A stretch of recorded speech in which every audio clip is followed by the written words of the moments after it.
जय सिया राम।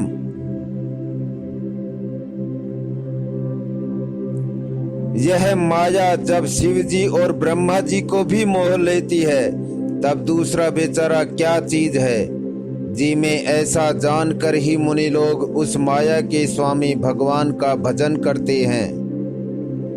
गरुड़ जी वहां गए जहां निर्बाध बुद्धि और पूर्ण भक्ति वाले काक भुसुंडी बसते थे। उस पर्वत को देखकर उनका मन प्रसन्न हो गया और उसके दर्शन से ही सब माया मोह तथा सोच जाता रहा। तालाब में स्नान और जलपान करके वे प्रसन्न चित्त से वट वृक्ष के नीचे गए। वहां श्री राम जी के सुंदर चरित्र सुनने के लिए बूढ़े बूढ़े पक्षी आए हुए थे। भुसुंडी जी कथा प्रारंभ करना ही चाहते थे कि उसी समय पक्षीराज गरुड़ जी वहां जा पहुंचे। पक्षियों के राजा गरुड़ जी को आते देखकर काक भुसुंडी जी सहित सारा पक्षी समाज हर्षित हुआ। उन्होंने पक्षीराज गरुड़ जी का बहुत ही आदर सत्कार किया और स्वागत कुशल पूछकर बैठने के लिए सुंदर आसन दिया। फिर प्रेम सहित पूजा करके काक भुसुंडी जी मधुर वचन बोले, हे नाथ, हे पक्षीराज, आपके दर्शन से मैं कृतार्थ हो गया। आप जो आज्ञा दें मैं अब वही करूं। हे प्रभु, आप किस कार्य के लिए आए हैं? पक्षीराज गरुड़ जी ने कोमल वचन कहे, आप तो सदा ही कृतार्थ रूप हैं, जिनकी बड़ाई स्वयं महादेव जी ने आदर पूर्वक अपने श्री मुख से की है। हे तात, सुनिए, मैं जिस कारण से आया था वह सब कार्य तो यहाँ आते ही पूरा हो गया। फिर आपके दर्शन भी प्राप्त हो गए। आपका परम पवित्र आश्रम देखकर ही मेरा मोह, संदेह और अनेक प्रकार के भ्रम सब जाते रहे।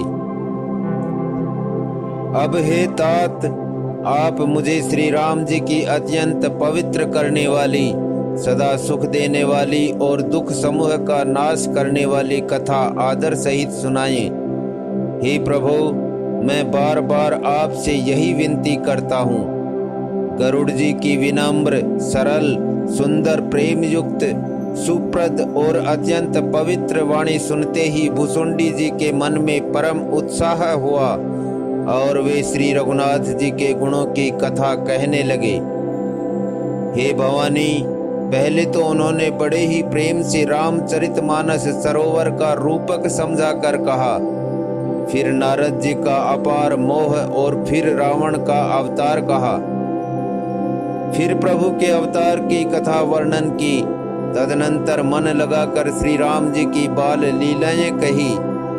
मन में परम उत्साह भरकर अनेकों प्रकार की बाल लीलाएं कहकर फिर ऋषि विश्वामित्र जी का अयोध्या आना और श्री रघुवीर जी का विवाह वर्णन किया। फिर श्री राम जी के राज्याभिषेक का प्रसंग, फिर राजा दशरथ जी के वचन से राजरस राज्याभिषेक के आनंद में भंग पड़ना, फिर नगर निवासियों का विरह, विषाद और श्री राम लक्ष्मण का संवाद बातचीत कहा। श्री राम का वनगमन, केवट का प्रेम, गंगा जी से पार उतरकर प्रयाग में निवास, वाल्मीकि जी और प्रभु श्री राम जी का मिलन और जैसे भगवान चित्रकूट में बसे वह सब कहा। फिर मंत्री सुमंत्र जी का नगर में लौटना, राजा दशरथ जी का मरण, भरत जी का ननिहाल से अयोध्या में आना और उनके प्रेम का बहुत वर्णन किया। राजा की अंत्येष्टि क्रिया करके नगर निवासियों को साथ लेकर भरत जी वहां गए जहां सुख की राशि प्रभु श्री रामचंद्र जी थे। फिर श्री रघुनाथ जी ने उनको बहुत प्रकार से समझाया, जिससे वे खड़ाऊ लेकर अयोध्यापुरी लौट आए। यह सब कथा कही। भरत जी की नंदी ग्राम में रहने की रीति, इंद्रपुत्र जयंत की नीच करनी और फिर प्रभु श्री रामचंद्र जी और अत्रि जी का मिलाप वर्णन किया।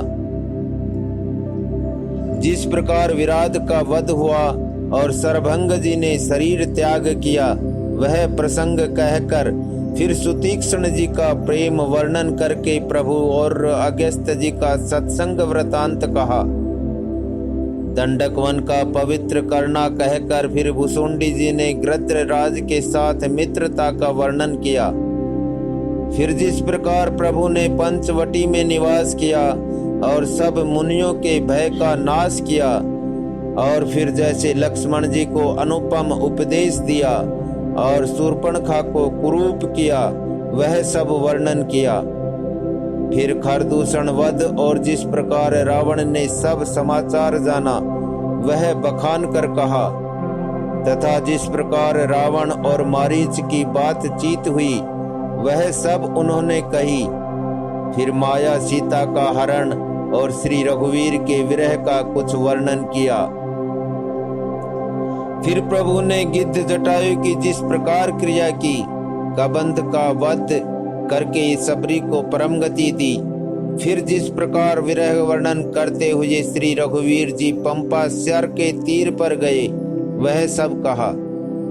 प्रभु और नारद जी का संवाद और मारुति के मिलने का प्रसंग कहकर फिर सुग्रीव से मित्रता और बाली के प्राण नाश का वर्णन किया। सुग्रीव का राज तिलक करके प्रभु ने प्रवर्षण पर्वत पर निवास किया, वह तथा वर्षा और शरद का वर्णन श्री राम जी का सुग्रीव पर रोष और सुग्रीव का भय आदि प्रसंग कहे।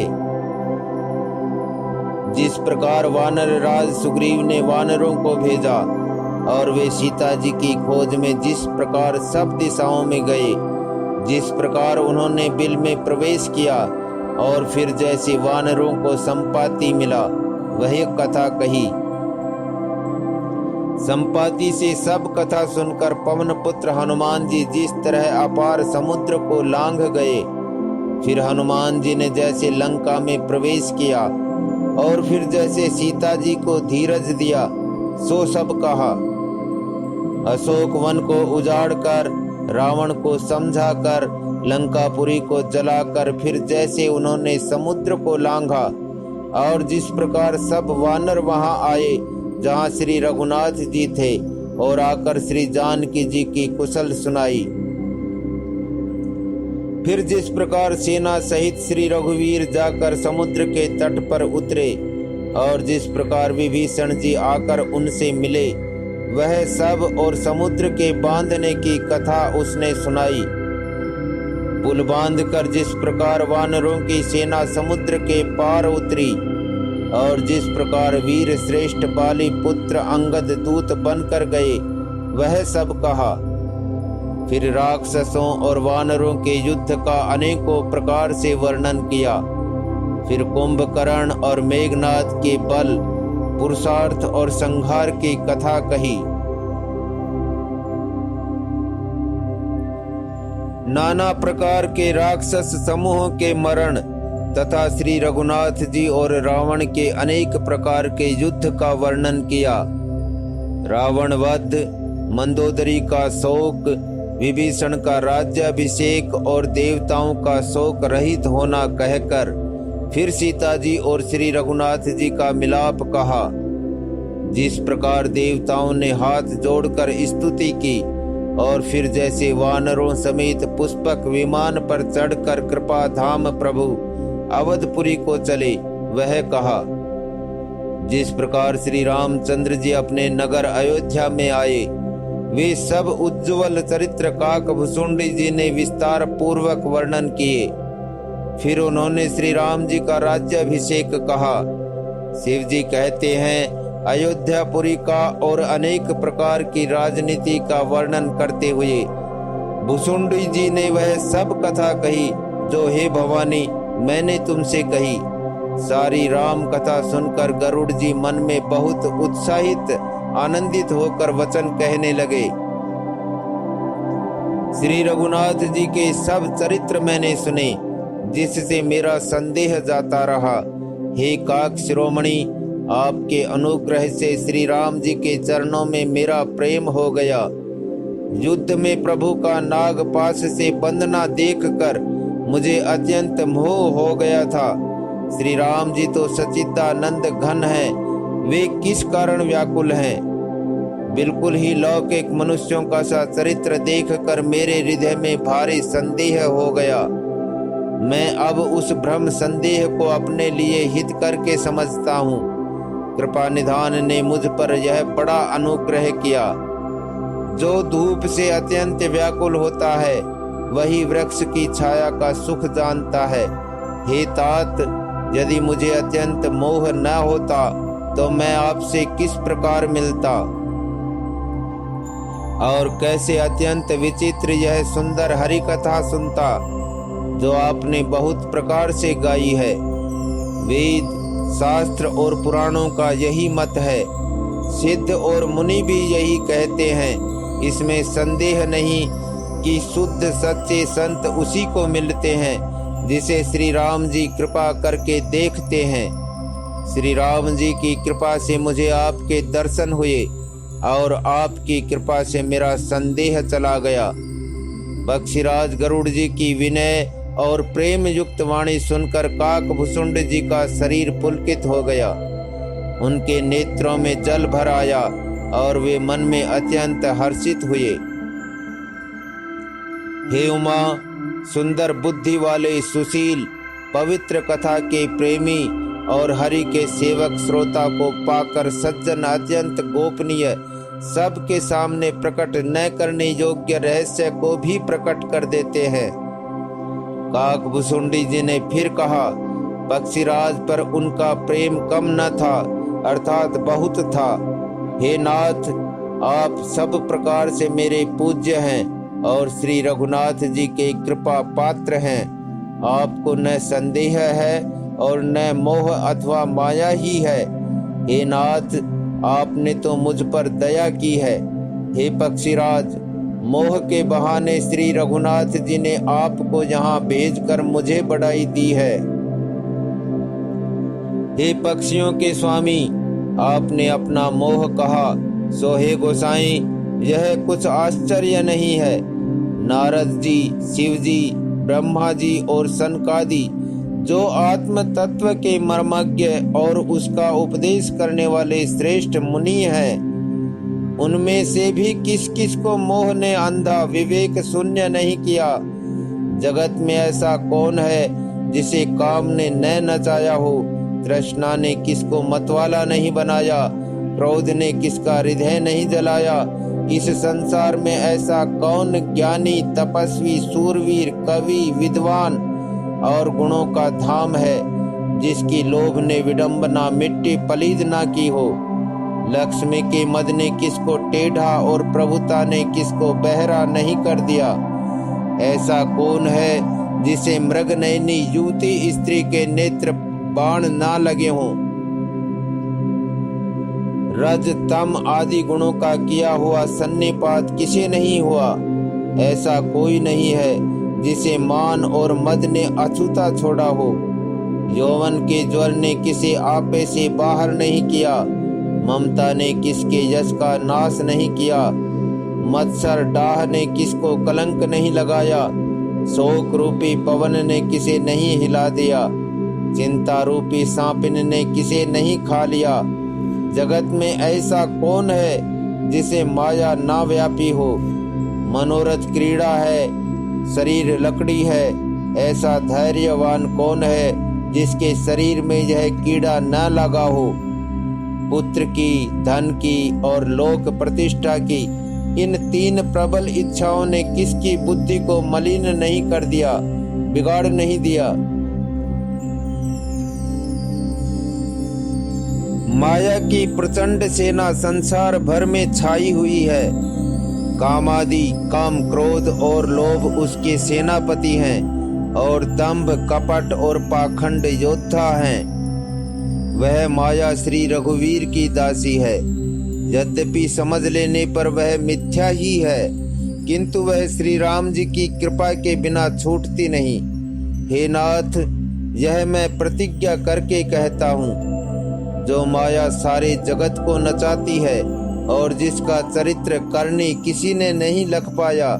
हे खगराज गरुड़ जी, वही माया प्रभु श्री रामचंद्र जी की भ्रकुटी के इशारे पर अपने समाज परिवार सहित नटी की तरह नाचती है। श्री राम जी वही सच्चिदानंद घन है जो अजन्मे विज्ञान स्वरूप रूप और बल के धाम, सर्वव्यापक एवं व्याप्य सर्वरूप, अखंड अनंत संपूर्ण अमोघ शक्ति, जिसकी शक्ति कभी व्यर्थ नहीं होती और 6 ऐश्वर्यों से युक्त भगवान हैं। वे निर्गुण माया के गुणों से रहित, महान, वाणी और इंद्रियों से परे, सब कुछ देखने वाले, निर्दोष, अजेय, ममता रहित, निराकार, मायिक आकार से रहित, मोह रहित, नित्य, माया रहित, सुख की राशि, प्रकृति से परे, प्रभु सर्व समर्थ, सदा सबके हृदय में बसने वाले, इच्छा रहित, विकार रहित, अविनाशी ब्रह्म है। जहाँ श्री राम में मोह का कारण ही नहीं है, क्या अंधकार का समूह कभी सूर्य के सामने जा सकता है? भगवान प्रभु श्री रामचंद्र जी ने भक्तों के लिए राजा का शरीर धारण किया और साधारण मनुष्यों के से अनेकों परम पावन चरित्र किए। जैसे कोई नट खेल करने वाला अनेक वेश धारण करके नृत्य करता है और वही जैसा वेश होता है उसी के अनुकूल भाव दिखलाता है, पर वह स्वयं उनमें से कोई हो नहीं जाता। हे गरुड़ जी, ऐसी ही श्री रघुनाथ जी की यह लीला है जो राक्षसों को विशेष मोहित करने वाली और भक्तों को सुख देने वाली है।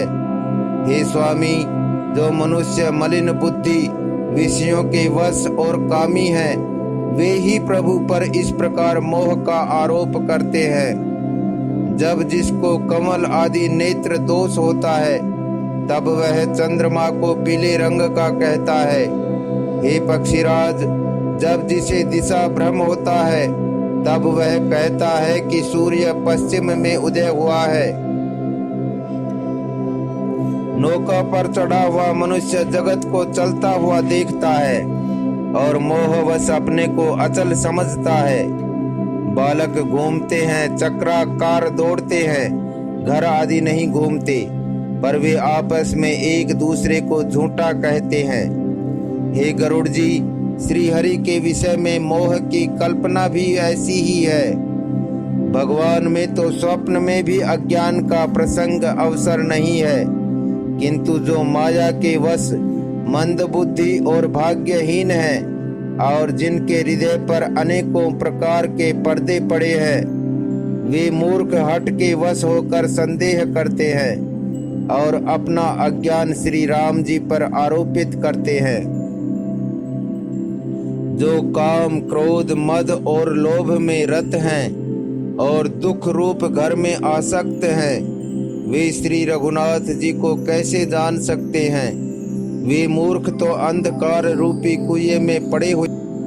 निर्गुण रूप अत्यंत सुलभ, सहज ही समझ में आ जाने वाला है, परंतु गुणातीत दिव्य सगुण रूप को कोई नहीं जानता।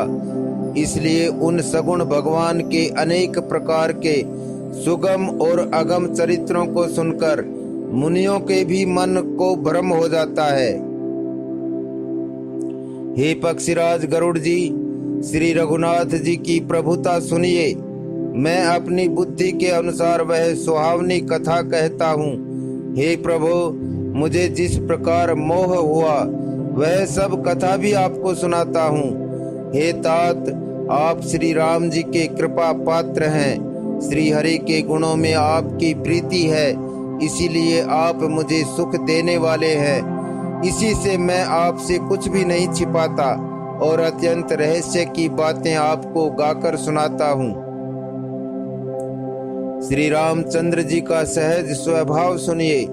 वे भक्त में अभिमान कभी नहीं रहने देते, क्योंकि अभिमान जन्म मरण रूप संसार का मूल है और अनेक प्रकार के क्लेशों तथा समस्त शोकों का देने वाला है।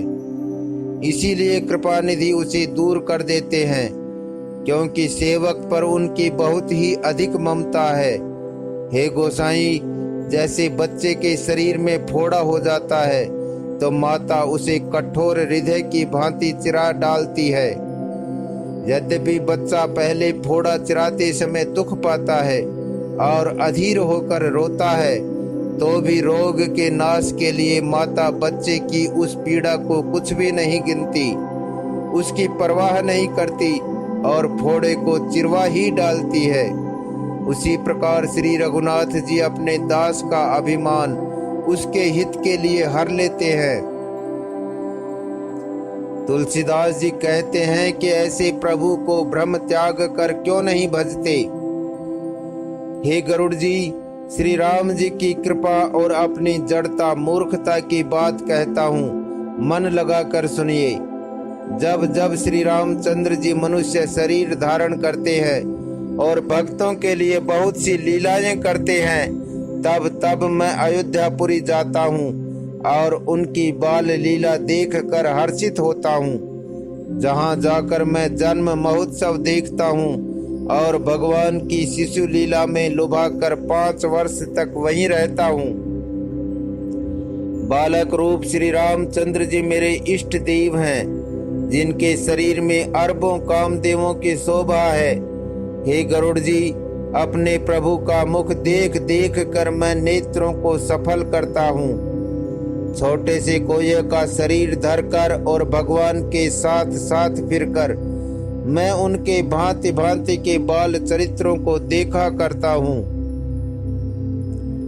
लड़कपन में वे जहाँ जहाँ फिरते हैं वहाँ वहाँ मैं साथ साथ उड़ता हूँ और आंगन में उनकी जो जूठन पड़ती है वही उठाकर खाता हूँ। एक बार श्री रघुवीर ने सब चरित्र बहुत अधिकता से किए। प्रभु की उस लीला का स्मरण करते ही काकभूषुंड जी का शरीर प्रेमानंद वश पुलकित हो गया। भुसुंड जी कहने लगे, हे पक्षीराज सुनिए, श्री राम जी का चरित्र सेवकों को सुख देने वाला है। अयोध्या का राजमहल सब प्रकार से सुंदर है। सोने के महल में नाना प्रकार के रत्न जड़े हुए हैं। सुंदर आंगन का वर्णन नहीं किया जा सकता, जहाँ चारों भाई नित्य खेलते हैं। माता को सुख देने वाले बाल विनोद करते हुए श्री रघुनाथ जी आंगन में विचर रहे हैं। मरकत मणि के समान हरिताभ श्याम और कोमल शरीर है। अंग अंग में बहुत से कामदेवों की शोभा छाई हुई है। नवीन लाल कमल के समान लाल लाल कोमल चरण हैं। सुंदर अंगुलियां हैं और नख अपनी ज्योति से चंद्रमा की कांति को हरने वाले हैं। तलवे में वज्रादि वज्र अंकुश ध्वजा और कमल के 4 सुंदर चिन्ह हैं। चरणों में मधुर शब्द करने वाले सुंदर नूपुर हैं। मणियों रत्नों से जड़ी हुई सोने की बनी हुई सुंदर करधनी का शब्द सुहावना लग रहा है। उदर पर सुंदर 3 रेखाएं त्रिवली हैं। नाभि सुंदर और गहरी है। विशाल वक्ष स्थल पर अनेकों प्रकार के बच्चों के आभूषण और वस्त्र सुशोभित हैं। लाल लाल हथेलियां, नख और अंगुलियां मन को हरने वाले हैं और विशाल भुजाओं पर सुंदर आभूषण हैं। बाल सिंह, सिंह के बच्चे के से कंधे और शंख के समान 3 रेखाओं से युक्त गला है। सुंदर ठुड्डी है और मुख तो छवि की सीमा ही है। कलबल तोतले वचन है। लाल लाल होठ है।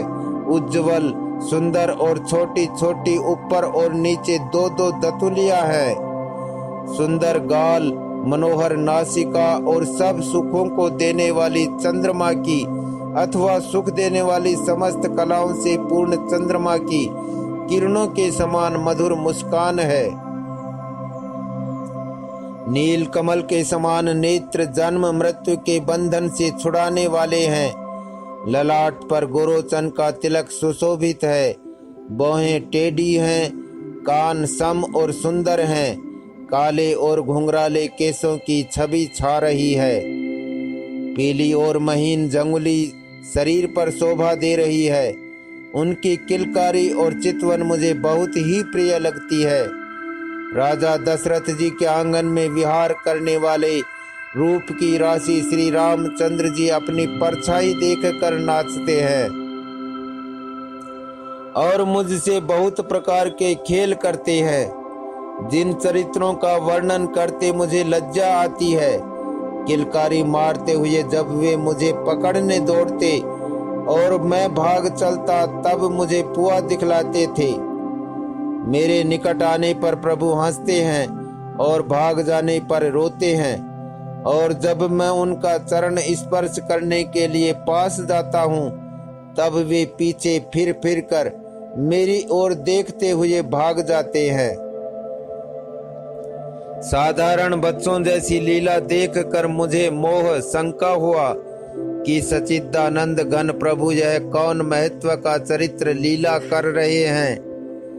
हे पक्षीराज, मन में इतनी शंका लाते ही श्री रघुनाथ जी के द्वारा प्रेरित माया मुझ पर छा गई, परंतु वह माया न तो मुझे दुख देने वाली हुई और न दूसरे जीवों की भांति संसार में डालने वाली हुई।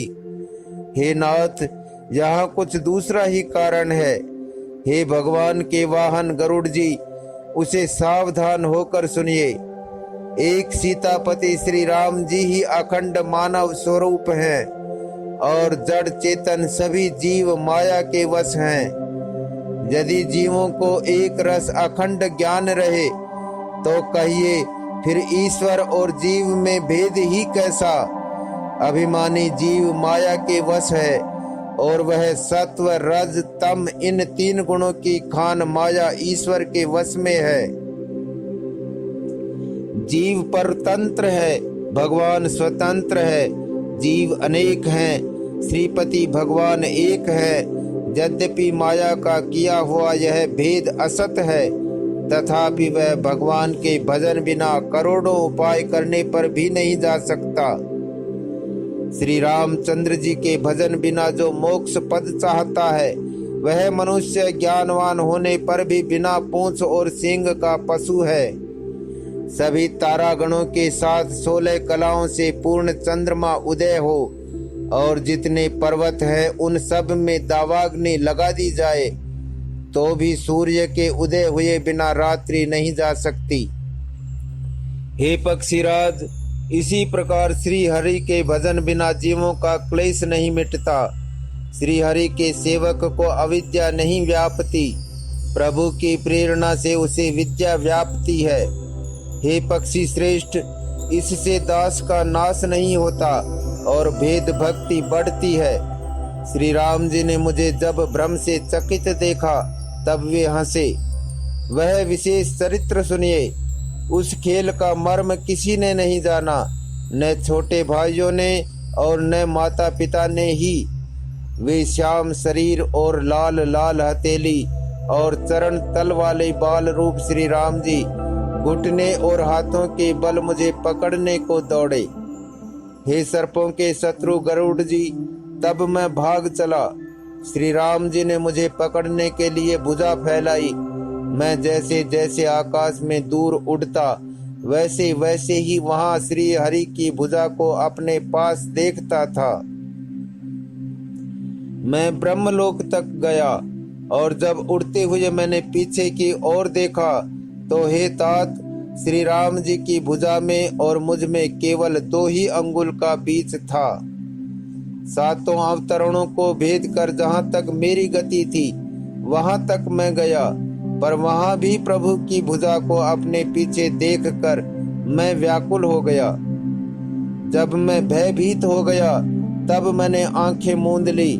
फिर आंखें खोलकर देखते ही अवधपुरी में पहुंच गया। मुझे देखकर श्री राम जी मुस्कुराने लगे।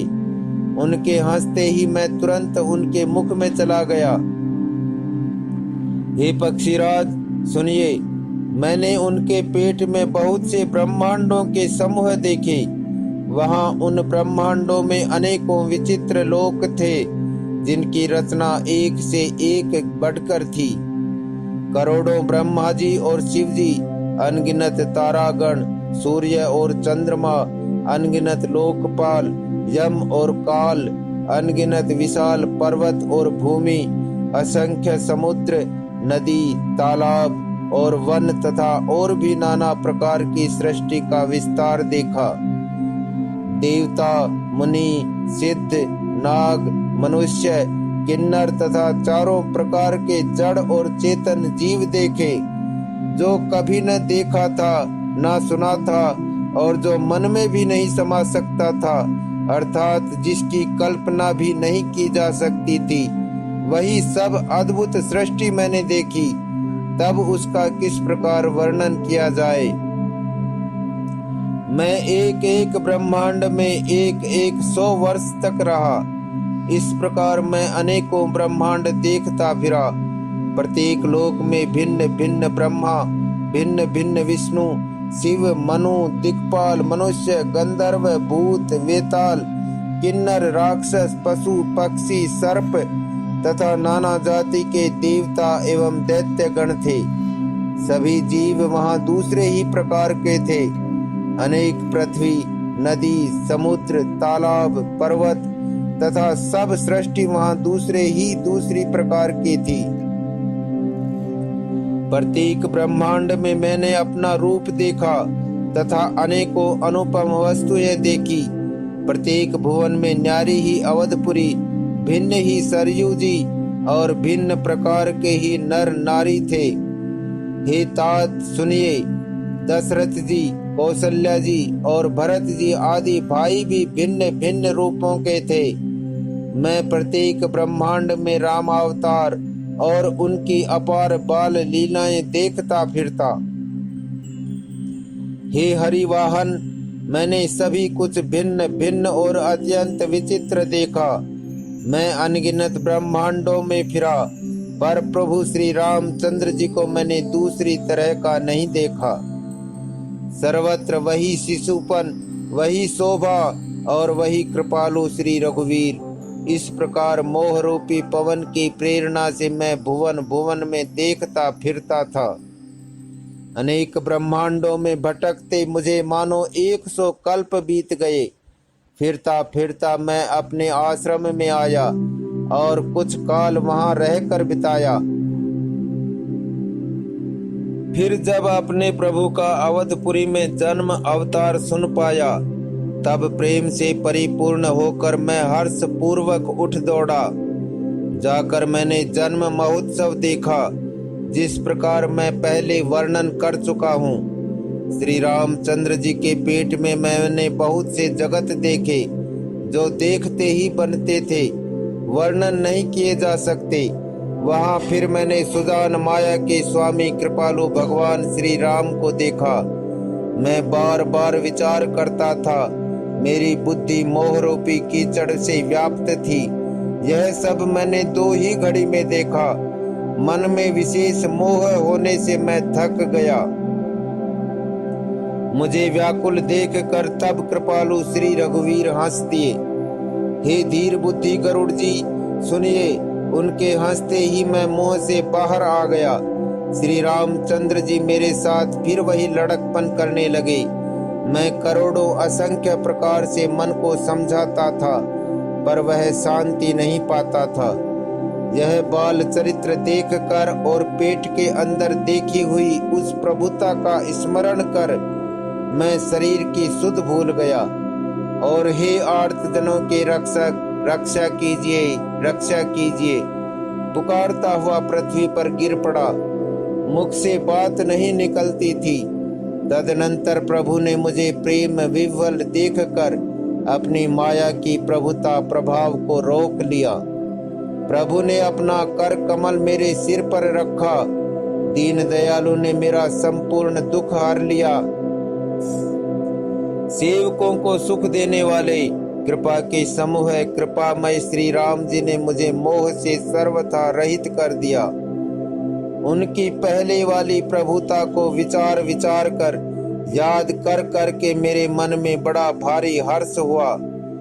प्रभु की भक्त वत्सलता देख कर मेरे हृदय में बहुत ही प्रेम उत्पन्न हुआ। फिर मैंने आनंद से नेत्रों में जल भरकर पुलकित होकर और हाथ जोड़कर बहुत प्रकार से विनती की। मेरी प्रेम युक्त वाणी सुनकर और अपने दास को दीन देखकर रमा निवास श्री राम जी सुखदायक गंभीर और कोमल वचन बोले। हे काकभुसुंडी, तू मुझे अत्यंत प्रसन्न जानकर वर मांग। अणिमा आदि अष्ट सिद्धियां, दूसरी रिद्धियां तथा संपूर्ण सुखों की खान मोक्ष, ज्ञान, विवेक, वैराग्य, विज्ञान, तत्व ज्ञान और वे अनेक गुण जो जगत में मुनियों के लिए भी दुर्लभ है, ये सब मैं आज तुझे दूंगा। इसमें संदेह नहीं। जो तेरे मन भावे सो मांग ले। प्रभु के वचन सुनकर मैं बहुत ही प्रेम में भर गया। तब मन में अनुमान करने लगा कि प्रभु ने सब सुखों के देने की बात कही, यह तो सत्य है, पर अपनी भक्ति देने की बात नहीं कही। भक्ति से रहित सब गुण और सब सुख वैसे ही फीके हैं जैसे नमक के बिना बहुत प्रकार के भोजन के पदार्थ। भजन से रहित सुख किस काम के। हे पक्षीराज, ऐसा विचार कर मैं बोला, हे प्रभु, यदि आप प्रसन्न होकर मुझे वर देते हैं और मुझ पर कृपा और स्नेह करते हैं तो हे स्वामी, मैं अपना मन भाया वर मांगता हूँ।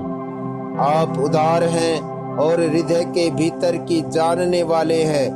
आपकी जिस अविरल प्रगाढ़ एवं विशुद्ध अनन्य निष्काम भक्ति को श्रुति और पुराण गाते हैं, जिसे योगीश्वर मुनि खोजते हैं और प्रभु की कृपा से कोई विरला ही जिसे पाता है। हे भक्तों के मन इच्छित फल देने वाले कल्प वृक्ष, हे शरणागत के हितकारी, हे कृपा सागर, हे सुखधाम श्री राम जी, दया करके मुझे अपनी वही भक्ति दीजिए। एवं मस्तु, ऐसा ही हो कहकर रघुवंश के स्वामी परम सुख देने वाले वचन बोले। हे काक सुन, तू स्वभाव से ही बुद्धिमान है, ऐसा वरदान कैसे ना मांगता। तूने सब सुखों की खान भक्ति मांग ली। जगत में तेरे समान बड़भागी कोई नहीं है। वे मुनि जो जप और योग की अग्नि से शरीर जलाते रहते हैं, करोड़ों यत्न करके भी जिसको जिस भक्ति को नहीं पाते, वही भक्ति तूने मांगी। तेरी चतुरता देखकर मैं रीझ गया। यह चतुरता मुझे बहुत ही अच्छी लगी। हे पक्षी सुन, मेरी कृपा से अब समस्त शुभ गुण तेरे हृदय में बसेंगे। भक्ति, ज्ञान, विज्ञान, वैराग्य, योग, मेरी लीलाएं और उनके रहस्य तथा विभाग, इन सब के भेद को तू मेरी कृपा से ही जान जाएगा। तुझे साधन का कष्ट नहीं होगा। माया से उत्पन्न सब भ्रम तुझको नहीं व्यापेंगे। मुझे अनादि, अजन्मा, अगुण प्रकृति के गुणों से रहित और गुणातीत दिव्य गुणों की खान ब्रह्म जानना। हे काक सुन, मुझे भक्त निरंतर प्रिय हैं, ऐसा विचार कर शरीर, वचन और मन से मेरे चरणों में अटल प्रेम करना। अब मेरी सत्य सुगम वेदादि के द्वारा वर्णित परम निर्मल वाणी सुन। मैं तुझको यह निज सिद्धांत सुनाता हूँ। सुनकर मन में धारण कर और सब तज कर मेरा भजन कर। यह सारा संसार मेरी माया से उत्पन्न है। इसमें अनेकों प्रकार के चराचर जीव हैं। वे सभी मुझे प्रिय है, क्योंकि सभी मेरे उत्पन्न किए हुए हैं। किंतु मनुष्य मुझको सबसे अधिक अच्छे लगते हैं। उन मनुष्यों में द्विजों में भी वेदों के कंठ में धारण करने वाले, उनमें भी वेदोक्त धर्म पर चलने वाले, उनमें भी विरक्त वैराग्यवान मुझे प्रिय है। वैराग्यवानों में फिर ज्ञानी, और ज्ञानियों से भी अत्यंत प्रिय विज्ञानी है। विज्ञानियों से भी प्रिय मुझे अपना दास है, जिसे मेरी ही गति आश्रय है, कोई दूसरे आशा नहीं है। मैं तुझसे बार बार सत्य निज सिद्धांत कहता हूँ कि मुझे अपने सेवक के समान प्रिय कोई भी नहीं है। भक्तिहीन ब्रह्मा ही क्यों न हो, वह मुझे सब जीवों के समान ही प्रिय है, परंतु भक्तिमान अत्यंत नीच भी प्राणी मुझे प्राणों के समान प्रिय है। यह मेरी घोषणा है। पवित्र, सुशील और सुंदर बुद्धि वाला सेवक बता किसको प्यारा नहीं लगता। वेद और पुराण ऐसी ही नीति कहते हैं। हे काक, सावधान होकर सुन। एक पिता के बहुत से पुत्र पृथक पृथक गुण, स्वभाव और आचरण वाले होते हैं। कोई पंडित होता है, कोई तपस्वी, कोई ज्ञानी, कोई धनी, कोई सूरवीर, कोई दानी, कोई सर्वज्ञ और कोई धर्मपरायण होता है। पिता का प्रेम इन सभी पर समान होता है, परंतु इनमें से यदि कोई मन, वचन और कर्म से पिता का ही भक्त होता है, स्वप्न में भी दूसरा धर्म नहीं जानता, वह पुत्र पिता को प्राणों के समान प्रिय होता है। यद्यपि चाहे वह सब प्रकार से अज्ञान मूर्ख ही हो। इस प्रकार तिर्यक, पशु, पक्षी, देव, मनुष्य और असुरों समेत जितने भी चेतन और जड़ जीव हैं, उनसे भरा हुआ यह संपूर्ण विश्व मेरा ही पैदा किया हुआ है। अतः सब पर मेरी बराबर दया है, परंतु इनमें से जो मद और माया छोड़कर मन, वचन और शरीर से मुझको भजता है, वह पुरुष हो, नपुंसक हो, स्त्री हो अथवा चर अचर कोई भी जीव हो, कपट छोड़कर जो भी सर्वभाव से मुझे भजता है, वही मुझे परम प्रिय है। हे पक्षी, मैं तुझसे सत्य कहता हूँ, पवित्र, अनन्य एवं निष्काम सेवक मुझे प्राणों के समान प्यारा है। ऐसा विचार कर सब आशा भरोसा छोड़कर मुझी को भज। तुझे काल कभी नहीं व्यापेगा। निरंतर मेरा स्मरण और भजन करते रहना। प्रभु के वचनामृत सुनकर मैं तृप्त नहीं होता था। मेरा शरीर पुलकित था और मन में मैं अत्यंत ही हर्षित हो रहा था। वह सुख मन और कान ही जानते हैं, जीभ से उसका बखान नहीं किया जा सकता। प्रभु की शोभा का वह सुख नेत्र ही जानते हैं, पर वे कह कैसे सकते हैं, उनकी वाणी तो है ही नहीं। मुझे बहुत प्रकार से भली भांति समझाकर और सुख देकर प्रभु फिर वही बालकों के खेल करने लगे। नेत्रों में जल भरकर और मुख को कुछ रूखा सा बनाकर उन्होंने माता की ओर देखा और मुखाकृति तथा चितवन से माता को समझा दिया कि बहुत भूख लगी है। यह देखकर माता तुरंत उठ दौड़ी और कोमल वचन कहकर उन्होंने श्री राम जी को छाती से लगा लिया। वे गोद में लेकर उन्हें दूध पिलाने लगी और श्री रघुनाथ जी उन्हीं की ललित लीलाएं गाने लगी। जिस सुख के लिए सबको सुख देने वाले कल्याण रूप त्रिपुरारी शिव जी ने अशुभ वेश धारण किया, उस सुख में अवधपुरी के नर नारी निरंतर निमग्न रहते हैं। उस सुख का लवलेश मात्र जिन्होंने एक बार स्वप्न में भी प्राप्त कर लिया। हे पक्षीराज, वे सुंदर बुद्धि वाले सज्जन पुरुष उसके सामने ब्रह्म सुख को भी कुछ नहीं गिनते। मैं और कुछ समय तक अवधपुरी में रहा और मैंने श्री राम जी की रसीली बाल लीलाएं देखी। श्री राम जी की कृपा से मैंने भक्ति का वरदान पाया। तदनंतर प्रभु के चरणों की वंदना करके मैं अपने आश्रम पर लौट आया। इस प्रकार जब से श्री रघुनाथ जी ने मुझको अपनाया, तब से मुझे माया कभी नहीं व्यापी। श्री हरि की माया ने मुझे जैसे नचाया, वह सब गुप्त चरित्र मैंने कहा।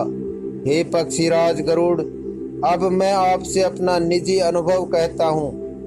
वह यह है कि भगवान के भजन बिना क्लेश दूर नहीं होते। हे पक्षीराज सुनिए, श्री राम जी की कृपा बिना श्री राम जी की प्रभुता नहीं जानी जाती। प्रभुता जाने बिना उन पर विश्वास नहीं जमता। विश्वास के बिना प्रीति नहीं होती और प्रीति के बिना भक्ति वैसे ही दृढ़ नहीं होती। जैसे हे पक्षीराज जल की चिकनाई ठहरती नहीं। गुरु के बिना कहीं ज्ञान हो सकता है अथवा वैराग्य के बिना कहीं ज्ञान हो सकता है। इसी तरह वेद और पुराण कहते हैं कि श्री हरि की भक्ति के बिना क्या सुख मिल सकता है। हे तात, स्वाभाविक संतोष के बिना क्या कोई शांति पा सकता है। चाहे करोड़ों उपाय करके पच पच मरिए, फिर भी क्या कभी जल के बिना नाव चल सकती है। संतोष के बिना कामना का नाश नहीं होता और कामनाओं के रहते स्वप्न में भी सुख नहीं हो सकता। और श्री राम के भजन बिना कामनाएं कहीं मिट सकती हैं। बिना धरती के भी कहीं पेड़ उग सकता है। विज्ञान तत्व ज्ञान के बिना क्या समभाव आ सकता है। आकाश के बिना क्या कोई अवकाश पोल पा सकता है। श्रद्धा के बिना धर्म का आचरण नहीं होता। क्या पृथ्वी तत्व के बिना कोई गंध पा सकता है। तप के बिना क्या तेज फैल सकता है। जल तत्व के बिना संसार में क्या रस हो सकता है। पंडित जनों की सेवा बिना क्या शील सदाचार प्राप्त हो सकता है। हे गोसाई, जैसे बिना तेज अग्नि तत्व के रूप नहीं मिलता, निज सुख आत्मानंद के बिना क्या मन स्थिर हो सकता है। वायु तत्व के बिना क्या स्पर्श हो सकता है। क्या विश्वास के बिना कोई भी सिद्धि हो सकती है। इसी प्रकार श्री हरि के भजन बिना जन्म मृत्यु के भय का नाश नहीं होता। बिना विश्वास के भक्ति नहीं होती। भक्ति के बिना श्री राम जी पिघलते डरते नहीं।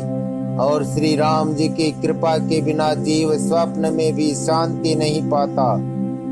हे धीर बुद्धि, ऐसा विचार कर संपूर्ण कुतर्कों और संदेहों को छोड़कर करुणा की खान सुंदर और सुख देने वाले श्री रघुवीर का भजन करिए।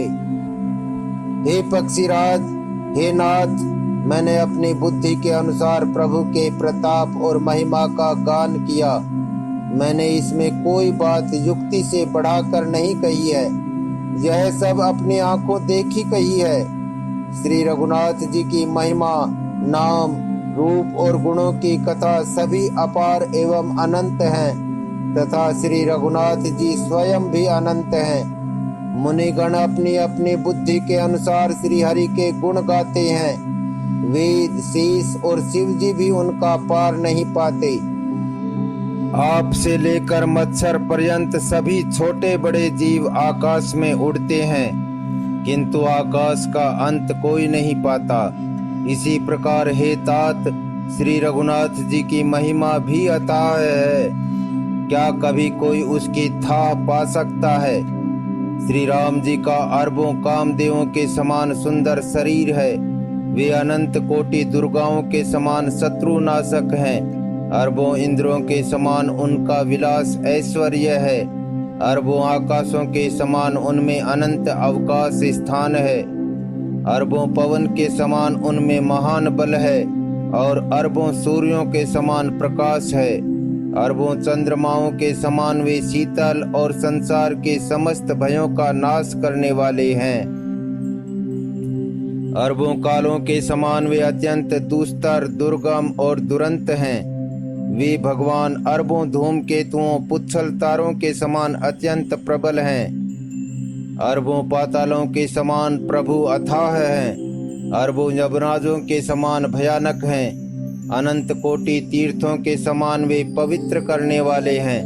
उनका नाम संपूर्ण पाप समूह का नाश करने वाला है। श्री रघुवीर करोड़ों हिमालयों के समान अचल स्थिर हैं और अरबों समुद्रों के समान गहरे हैं। भगवान अरबों कामधेनुओं के समान सब कामनाओं इच्छित पदार्थों को देने वाले हैं। उनमें अनंत कोटि सरस्वतियों के समान चतुरता है। अरबों ब्रह्माओं के समान सृष्टि रचना की निपुणता है। वे करोड़ों विष्णुओं के समान पालन करने वाले और अरबों रुद्रों के समान संहार करने वाले हैं। वे अरबों कुबेरों के समान धनवान और करोड़ों मायाओं के समान सृष्टि के खजाने हैं।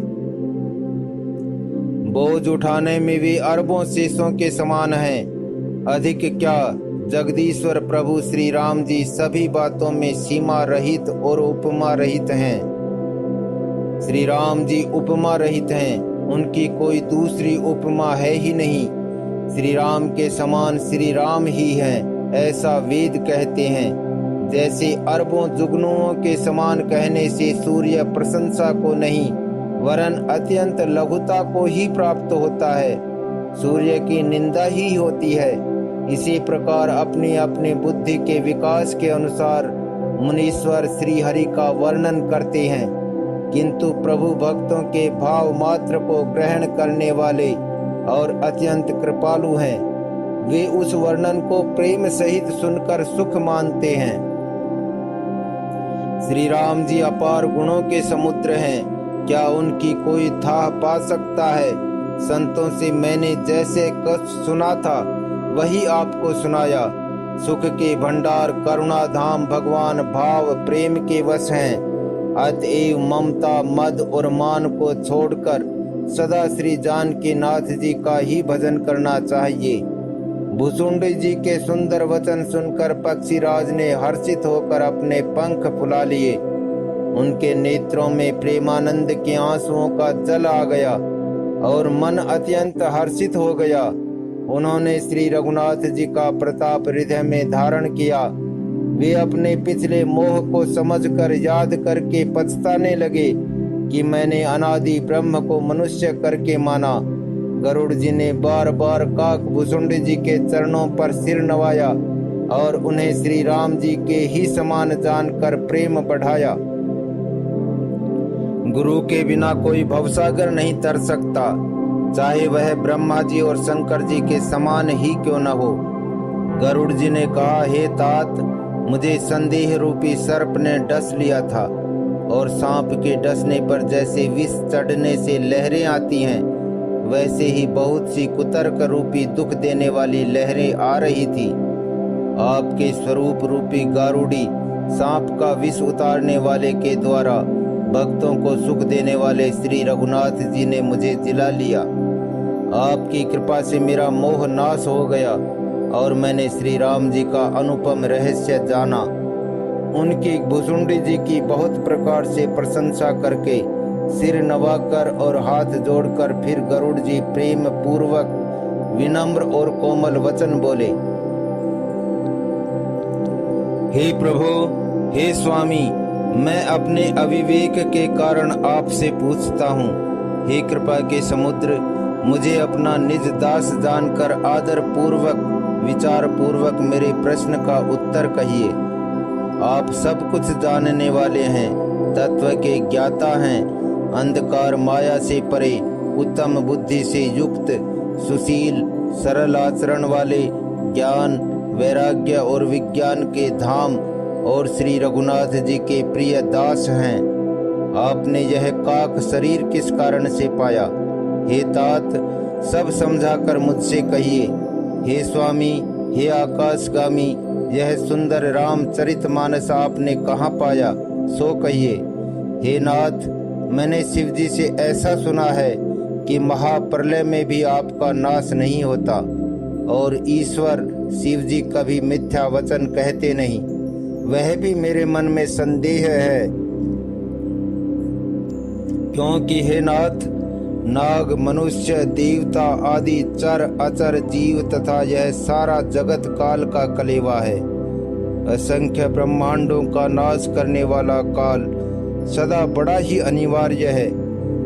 ऐसा वह अत्यंत भयंकर काल आपको नहीं व्यापता, आप पर प्रभाव नहीं दिखलाता, इसका क्या कारण है?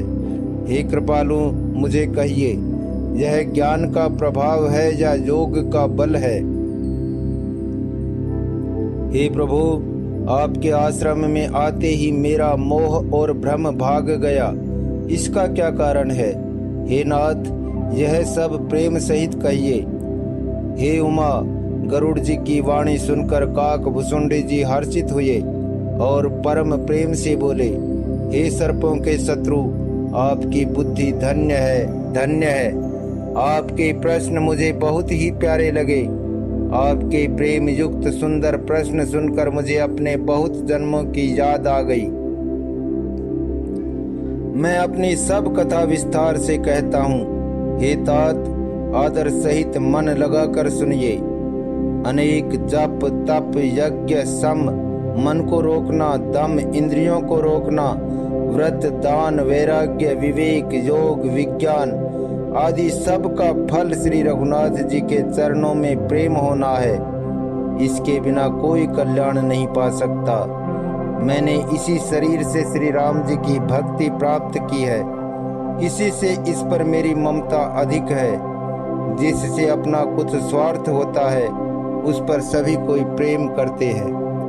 हे गरुड़ जी, वेदों में मानी हुई ऐसी नीति है और सज्जन भी कहते हैं कि अपना परम हित जानकर अत्यंत नीच से भी प्रेम करना चाहिए। रेशम कीड़े से होता है, उससे सुंदर रेशमी वस्त्र बनते हैं। इसी से उस परम अपवित्र कीड़े को भी सब कोई प्राणों के समान पालते हैं। जीव के लिए सच्चा स्वार्थ यही है कि मन वचन और कर्म से श्री राम जी के चरणों में प्रेम हो। वही शरीर पवित्र और सुंदर है जिस शरीर को पाकर श्री रघुवीर का भजन किया जाए। जो श्री राम जी के विमुख है वह यदि ब्रह्मा जी के समान शरीर पा जाए तो भी कवि और पंडित उसकी प्रशंसा नहीं करते। इसी शरीर से मेरे हृदय में राम भक्ति उत्पन्न हुई। इसी से हे स्वामी, यह मुझे परम प्रिय है। मेरा मरण अपनी इच्छा पर है, परंतु फिर भी मैं यह शरीर नहीं छोड़ता, क्योंकि वेदों ने वर्णन किया है कि शरीर के बिना भजन नहीं होता। पहले मोह ने मेरी बड़ी दुर्दशा की। श्री राम जी के विमुख होकर मैं कभी सुख से नहीं सोया। अनेकों जन्मों में मैंने अनेकों प्रकार के योग जप तप यज्ञ और दान आदि कर्म किए। हे गरुड़ जी, जगत में ऐसी कौन योनि है जिसमें मैंने बार बार घूम फिर कर जन्म ना लिया हो। हे गोसाई, मैंने सब कर्म करके देख लिए, पर अब इस जन्म की तरह मैं कभी सुखी नहीं हुआ। हे नाथ, मुझे बहुत से जन्मों की याद है, क्योंकि श्री शिव जी की कृपा से मेरी बुद्धि को मोह ने नहीं घेरा। हे पक्षीराज सुनिए, अब मैं अपने प्रथम जन्म के चरित्र कहता हूँ, जिन्हें सुनकर प्रभु के चरणों में प्रीति उत्पन्न होती है, जिससे सब क्लेश मिट जाते हैं। हे प्रभु, पूर्व के एक कल्प में पापों का मूल युग कलयुग था, जिसमें पुरुष और स्त्री सभी अधर्म परायण और वेद के विरोधी थे। उस कलयुग में मैं अयोध्यापुरी में जाकर शूद्र का शरीर पाकर जन्मा। मैं मन वचन और कर्म से शिव जी का सेवक और दूसरे देवताओं की निंदा करने वाला अभिमानी था। मैं धन के मद से मतवाला, बहुत ही बकवादी और उग्र बुद्धि वाला था। मेरे हृदय में बड़ा भारी दंभ था। यद्यपि मैं श्री रघुनाथ जी की राजधानी में रहता था, तथापि मैंने उस समय उनकी महिमा कुछ भी नहीं जानी। अब मैंने अवध का प्रभाव जाना। वेद शास्त्र और पुराणों ने ऐसा गाया है कि किसी भी जन्म में जो कोई भी अयोध्या में बस जाता है वह अवश्य ही श्री राम जी के परायण हो जाएगा। अवध का प्रभाव जीव तभी जानता है जब हाथ में धनुष धारण करने वाले श्री राम जी उसके हृदय में निवास करते हैं। हे गरुड़ जी, वह कलिकाल बड़ा कठिन था।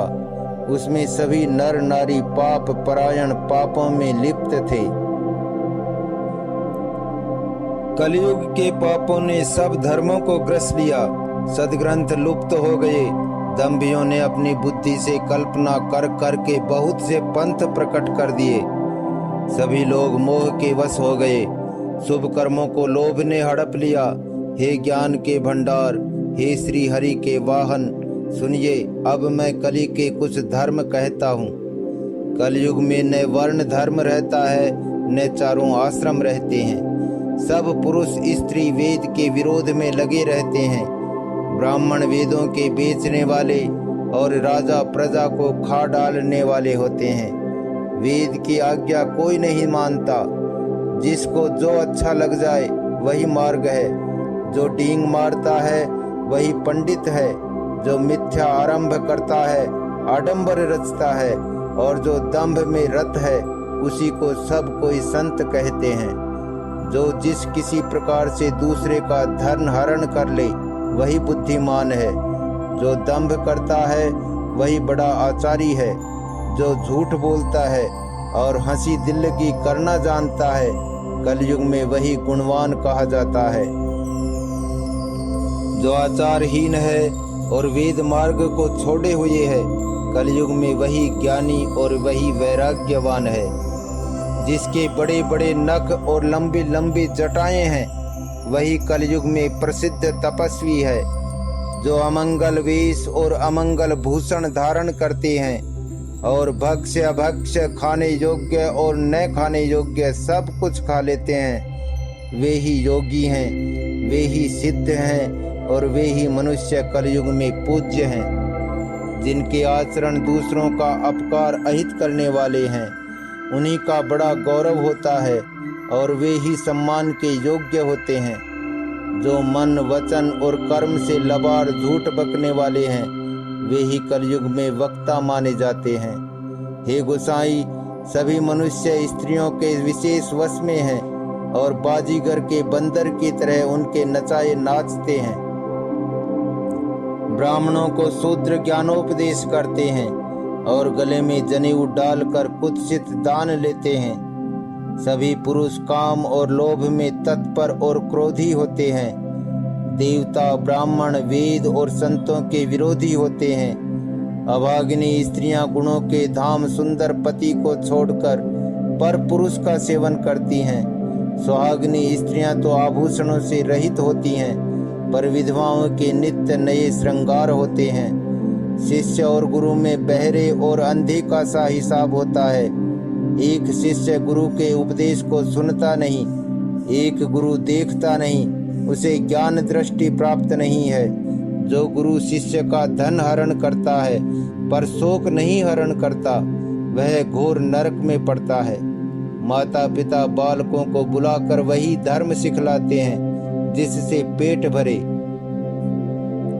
स्त्री पुरुष ब्रह्म ज्ञान के सिवा दूसरी बात नहीं करते, पर वे लोभवश कौड़ियों बहुत थोड़े लाभ के लिए ब्राह्मण और गुरु की हत्या कर डालते हैं। शूद्र ब्राह्मणों से विवाद करते हैं और कहते हैं कि हम क्या तुमसे कुछ कम हैं। जो ब्रह्म को जानता है वही श्रेष्ठ ब्राह्मण है।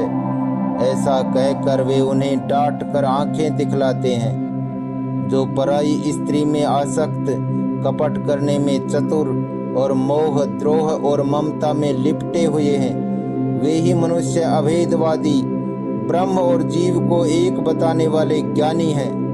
मैंने उस कलयुग का यह चरित्र देखा। वे स्वयं तो नष्ट हुए ही रहते हैं, जो कहीं सन्मार्ग का प्रतिपालन करते हैं उनको भी वे नष्ट कर देते हैं। जो तर्क करके वेद की निंदा करते हैं, वे लोग कल्प कल्प भर एक एक नरक में पड़े रहते हैं। तेली, कुम्हार, चांडाल, भील, कोल और कलवार आदि जो वर्ण में नीचे हैं, स्त्री के मरने पर अथवा घर की संपत्ति नष्ट हो जाने पर सिर मुंडाकर सन्यासी हो जाते हैं। वे अपने को ब्राह्मणों से पुजवाते हैं और अपने ही हाथों दोनों लोक नष्ट करते हैं। ब्राह्मण अनपढ़, लोभी, कामी, आचारहीन, मूर्ख और नीची जाति की व्यभिचारिणी स्त्रियों के स्वामी होते हैं। शूद्र नाना प्रकार के जप तप और व्रत करते हैं तथा ऊंचे आसन व्यास गद्दी पर बैठकर पुराण कहते हैं। सब मनुष्य मनमाना आचरण करते हैं। अपार अनीति का वर्णन नहीं किया जा सकता। कलयुग में सब लोग वर्ण संकर और मर्यादा से च्युत हो गए। वे पाप करते हैं और उनके फल स्वरूप दुख, भय, रोग, शोक और प्रिय वस्तु का वियोग पाते हैं। वेद सम्मत तथा वैराग्य और ज्ञान से युक्त जो हरि भक्ति का मार्ग है, मोहवश मनुष्य उस पर नहीं चलते और अनेकों नए नए पंथों की कल्पना करते हैं। सन्यासी बहुत धन लगाकर घर सजाते हैं, उनमें वैराग्य नहीं रहा, उसे विषयों ने हर लिया। तपस्वी धनवान हो गए और गृहस्थ दरिद्र। हे तात, कलयुग की लीला कुछ कही नहीं जाती। कुलवती और सती स्त्री को पुरुष घर से निकाल देते हैं और अच्छी चाल को छोड़कर घर में दासी को ला रखते हैं। पुत्र अपने माता पिता को तभी तक मानते हैं जब तक स्त्री का मुंह नहीं दिखाई पड़ता। जब से ससुराल प्यारी लगने लगी तब से कुटुंबी शत्रु रूप हो गए। राजा लोग पाप परायण हो गए, उनमें धर्म नहीं रहा। वे प्रजा को नित्य ही बिना अपराध दंड देकर उसकी विडंबना दुर्दशा किया करते हैं। धनी लोग मलिन नीच जाति के होने पर भी कुलीन माने जाते हैं। द्विज का चिन्ह जनेऊ मात्र रह गया और नंगे बदन रहना तपस्वी का। जो वेदों और पुराणों को नहीं मानते, कलयुग में वे ही हरि भक्त और सच्चे संत कहलाते हैं।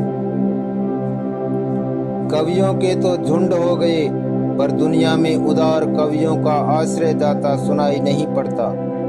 गुण में दोष लगाने वाले बहुत हैं, पर गुणी कोई भी नहीं।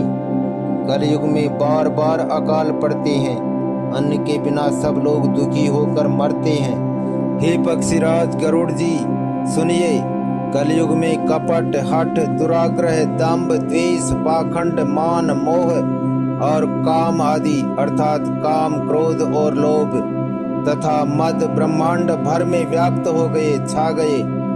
मनुष्य जप, तप, यज्ञ, व्रत और दान आदि धर्म तामसी भाव से करने लगे। देवता इंद्र पृथ्वी पर जल नहीं बरसाते और बोया हुआ अन्न उगता नहीं। स्त्रियों के बाल ही भूषण है, उनके शरीर पर कोई आभूषण नहीं रह गया और उनको भूख बहुत लगती है, अर्थात वे सदा अतृप्त ही रहती हैं। वे धनहीन और बहुत प्रकार की ममता होने के कारण दुखी रहती हैं। वे मूर्ख सुख चाहती हैं, पर धर्म में उनका प्रेम नहीं है। बुद्धि थोड़ी है और कठोर है, उनमें कोमलता नहीं है। मनुष्य रोगों से पीड़ित हैं, भोग सुख कहीं नहीं है। बिना ही कारण अभिमान और विरोध करते हैं। 10-5 वर्ष का थोड़ा सा जीवन है, परंतु घमंड ऐसा है मानो कल्पांत प्रलय होने पर भी उनका नाश नहीं होगा। कलिकाल ने मनुष्य को बेहाल अस्त व्यस्त कर डाला। कोई बहन बेटी का भी विचार नहीं करता। लोगों में न संतोष है, न विवेक है और न शीतलता है। जाति कुजाति सभी लोग भीख मांगने वाले हो गए। ईर्ष्या, डाह, कड़वे वचन और लालच भरपूर हो रहे हैं। समता चली गई, सब लोग वियोग और विशेष शोक से मरे पड़े हैं। वर्णाश्रम धर्म के आचरण नष्ट हो गए। इंद्रियों का दमन, दान, दया और समझदारी किसी में नहीं रही। मूर्खता और दूसरों को ठगना यह बहुत अधिक बढ़ गया। स्त्री पुरुष सभी शरीर के ही पालन पोषण में लगे रहते हैं। जो पराई निंदा करने वाले हैं, जगत में वे ही फैले हैं। हे सर्पों के शत्रु गरुड़ जी, सुनिए, कलिकाल पाप और अवगुणों का घर है, किंतु कलयुग में एक गुण भी बड़ा है कि उसमें बिना ही परिश्रम भवबंधन से छुटकारा मिल जाता है। सत्ययुग, त्रेता और द्वापर में जो गति पूजा, यज्ञ और योग से प्राप्त होती है, वही गति कलयुग में लोग केवल भगवान के नाम से पा जाते हैं। सत्ययुग में सब योगी और विज्ञानी होते हैं। हरि का ध्यान करके सब प्राणी भवसागर से तर जाते हैं। त्रेता में मनुष्य अनेक प्रकार के यज्ञ करते हैं और सब कर्मों को प्रभु को समर्पण करके भवसागर से पार हो जाते हैं। द्वापर में श्री रघुनाथ जी के चरणों की पूजा करके मनुष्य संसार से तर जाते हैं। दूसरा कोई उपाय नहीं है। और कलयुग में तो केवल श्री हरि की गुण गाथाओं का गान करने से ही मनुष्य भवसागर की थाह पा जाते हैं। कलयुग में न तो योग और यज्ञ है और न ज्ञान ही है। श्री राम जी का गुणगान ही एकमात्र आधार है। अतएव सारे भरोसे त्याग कर जो श्री राम जी को भजता है और प्रेम सहित उनके गुण समूहों को गाता है, वही भवसागर से तर जाता है। इसमें कुछ भी संदेह नहीं। नाम का प्रताप कलयुग में प्रत्यक्ष है। कलयुग का एक पवित्र प्रताप महिमा है कि मानसिक पुण्य तो होते हैं पर मानसिक पाप नहीं होते। यदि मनुष्य विश्वास करे तो कलयुग के समान दूसरा युग नहीं है, क्योंकि इस युग में श्री राम जी के निर्मल गुण समूहों को गा गा कर मनुष्य बिना ही परिश्रम संसार रूपी समुद्र से तर जाता है। धर्म के 4 चरण सत्य, दया, तप और दान प्रसिद्ध हैं, जिनमें से कली में एक दान रूपी चरण ही प्रधान है। जिस किसी प्रकार से भी दिए जाने पर दान कल्याण ही करता है। श्री राम जी की माया से प्रेरित होकर सबके हृदयों में सभी युगों के धर्म नित्य होते रहते हैं। शुद्ध सत्व गुण, समता, विज्ञान और मन का प्रसन्न होना, इसे सत्य युग का प्रभाव जाने। सत्व गुण अधिक हो, कुछ रजोगुण हो, कर्मों में प्रीति हो, सब प्रकार से सुख हो, यह त्रेता का धर्म है। रजोगुण बहुत हो, सत्व गुण बहुत ही थोड़ा हो, कुछ तमोगुण हो, मन में हर्ष और भय हो, यह द्वापर का धर्म है। तमोगुण बहुत हो, रजोगुण थोड़ा हो, चारों ओर वैर विरोध हो, यह कलयुग का प्रभाव है। पंडित लोग युगों के धर्म को मन में ज्ञान पहचान कर अधर्म छोड़कर धर्म में प्रीति करते हैं। जिसका श्री रघुनाथ जी के चरणों में अत्यंत प्रेम है, उसको काल धर्म युग धर्म नहीं व्यापते। हे पक्षीराज, नट बाजीगर का किया हुआ कपट चरित्र इंद्रजाल देखने वालों के लिए बड़ा विकट दुर्गम होता है, पर नट के सेवक जमूरे को उसकी माया नहीं व्यापती। श्री हरि की माया के द्वारा रचे हुए दोष और गुण श्री हरि के भजन बिना नहीं जाते। मन में ऐसा विचार कर सब कामनाओं को छोड़कर निष्काम भाव से श्री राम जी का भजन करना चाहिए। हे पक्षीराज, उस कलिकाल में मैं बहुत वर्षों तक अयोध्या में रहा। एक बार वहां अकाल पड़ा, तब मैं विपत्ति का मारा विदेश चला गया। हे सर्पों के शत्रु गरुड़ जी, सुनिए, मैं दीन, मलिन, उदास, दरिद्र और दुखी होकर उज्जैन गया। कुछ काल बीतने पर कुछ संपत्ति पाकर फिर मैं वहीं भगवान शंकर की आराधना करने लगा।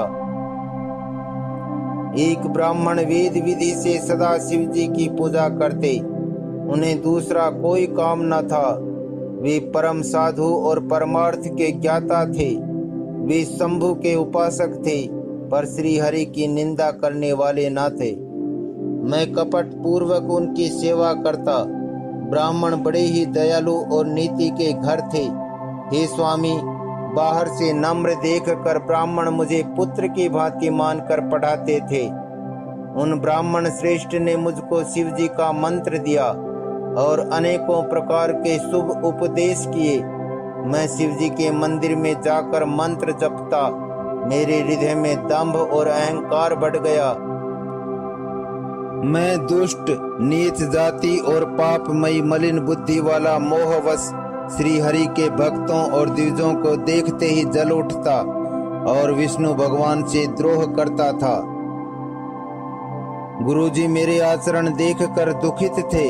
वे मुझे नित्य ही भली भांति समझाते, पर मैं कुछ भी नहीं समझता। उल्टे मुझे अत्यंत क्रोध उत्पन्न होता। दंभी को कभी नीति अच्छी लगती है।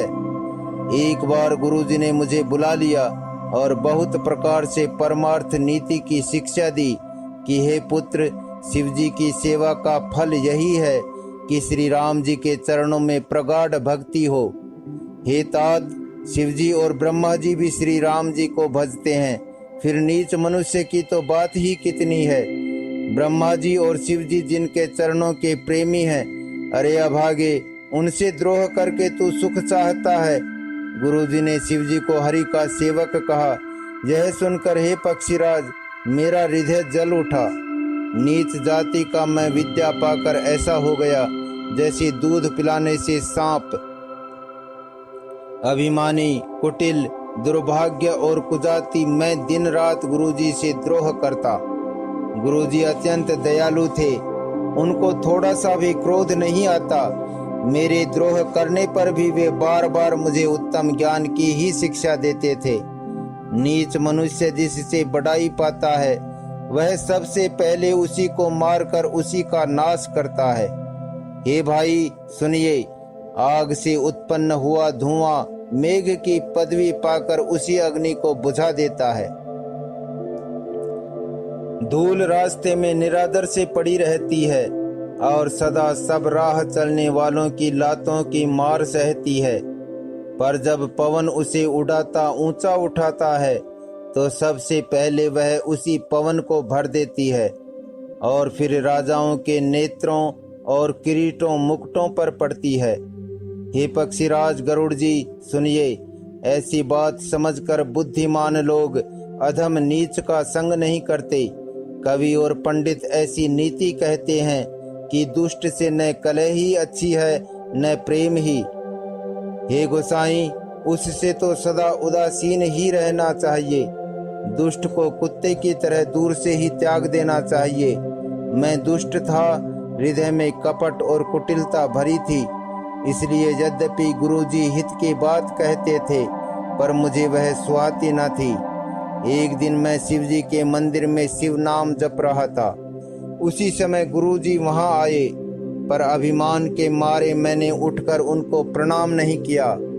गुरुजी दयालु थे, मेरा दोष देखकर भी उन्होंने कुछ नहीं कहा। उनके हृदय में लेश मात्र भी क्रोध नहीं हुआ, पर गुरु का अपमान बहुत बड़ा पाप है, अतः महादेव जी उसे नहीं सह सके।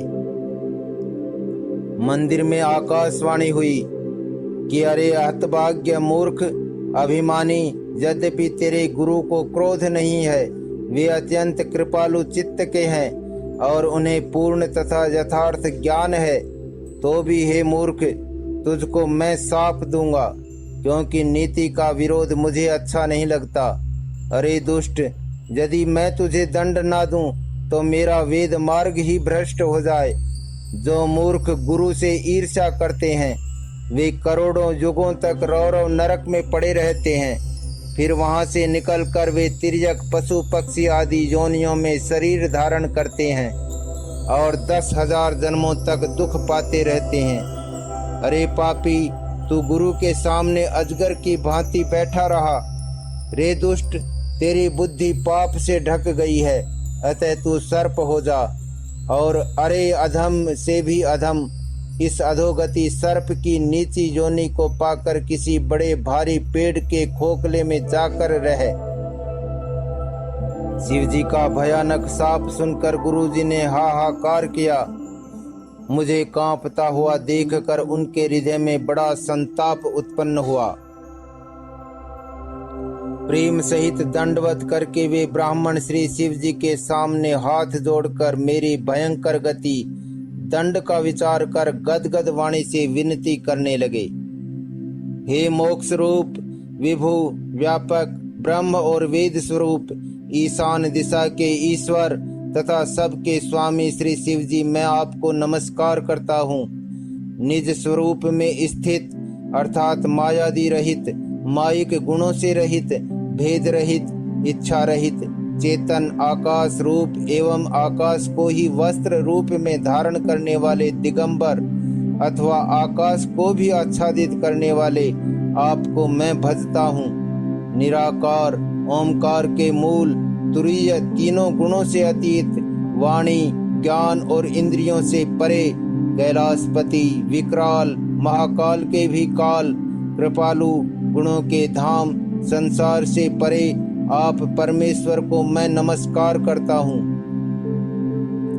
जो हिमाचल के समान गौरवर्ण तथा गंभीर हैं, जिनके शरीर में करोड़ों कामदेवों की ज्योति एवं शोभा है, जिनके सिर पर सुंदर नदी गंगा जी विराजमान है, जिनके ललाट पर द्वितीया का चंद्रमा और गले में सर्प सुशोभित है, जिनके कानों में कुंडल हिल रहे हैं, सुंदर भ्रकुटी और विशाल नेत्र हैं, जो प्रसन्न मुख, नीलकंठ और दयालु हैं। सिंह चर्म का वस्त्र धारण किए और मुंड माला पहने हैं। उन सब के प्यारे और सबके नाथ कल्याण करने वाले श्री शंकर जी को मैं भजता हूँ। प्रचंड रुद्र रूप, श्रेष्ठ तेजस्वी परमेश्वर, अखंड अजन्मे, करोड़ों सूर्यों के समान प्रकाश वाले, तीनों प्रकार के शूलों दुखों को निर्मूल करने वाले, हाथ में त्रिशूल धारण किए, भाव प्रेम के द्वारा प्राप्त होने वाले भवानी के पति श्री शंकर जी को मैं भजता हूँ। कलाओं से परे, कल्याण स्वरूप, कल्प का अंत प्रलय करने वाले, सज्जनों को सदा आनंद देने वाले, त्रिपुर के शत्रु, सच्चिदानंद घन, मोह को हरने वाले, मन को मत डालने वाले, कामदेव के शत्रु, हे प्रभु प्रसन्न होइए, प्रसन्न होइए। जब तक पार्वती के पति आपके चरण कमलों को मनुष्य नहीं भजते, तब तक उन्हें न तो इहलोक और परलोक में सुख शांति मिलती है और न उनके तापों का नाश होता है। अतः हे समस्त जीवों के अंदर हृदय में निवास करने वाले हे प्रभु प्रसन्न होइए। मैं न तो योग जानता हूँ, न जप और न पूजा ही। हे शंभो, मैं तो सदा सर्वदा आपको ही नमस्कार करता हूँ।